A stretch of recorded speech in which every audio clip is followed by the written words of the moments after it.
Historically, Moldova was known for its picturesque landscapes, its calm and tranquil rivers, and its ever-so-pleasant climate.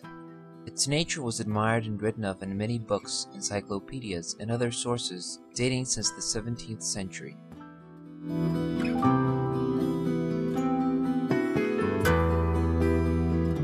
In the last years, people from Moldova were confronted with floods, droughts, tons of garbage and chemicals. Everyone feels the climate change, but no one does something to stop it. What else should happen for people to realize the hardship we are faced with today? Grandma, why is the nature outside our window so ugly and dull?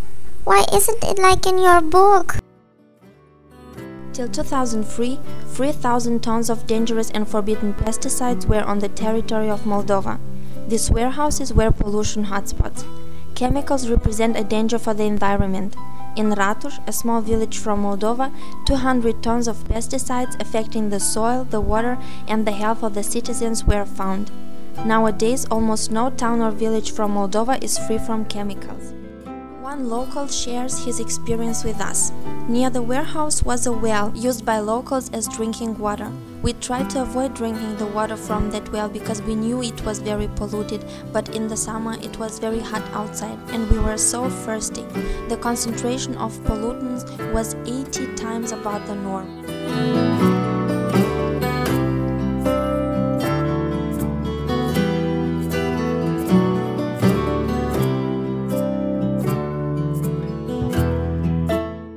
Annually, droughts make up for billions of dollars of losses to the national budget. The Republic of Moldova is being confronted with the most disastrous drought seen since the 1940s. This year, over 80% of the crops were lost. The once abundant, navigable rivers were reduced to narrow, barely visible creeks that dry up during hot summers. Not even the bugs, insects can stand the heat. People forced to work the fields in temperatures above the maximum 30-degree limit, toiling away under the scorching sun because, as they say, if we don't do it, no one will, and a day lost means a lot.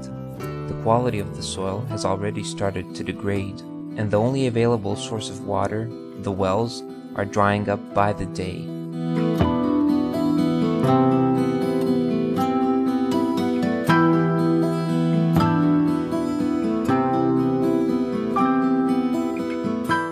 Abundant rains and the rising river level caused Chisinau, the capital of Moldova, to be flooded. This made traveling through key parts of the city impossible.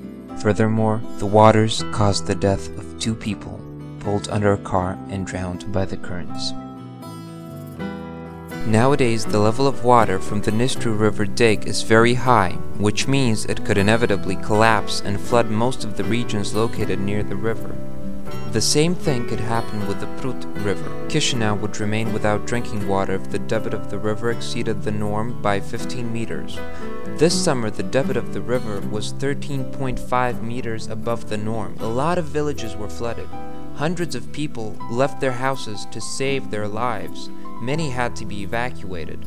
The flood damaged the houses of over 150 families, and more than 250 needed to be provided with dwellings. 3,318 square meters were affected by the floods. The quality of the drinking water worsened. The Nistru River ensures Moldova's population with 82% of its drinking water. On a pollution scale of 1 to 5, 5 being the worst, the Nistru River is rated as being very polluted, a 4. However, recently, after a series of NGO and World Bank campaigns, Moldovan youth have become more active in voicing their opinions on climate change.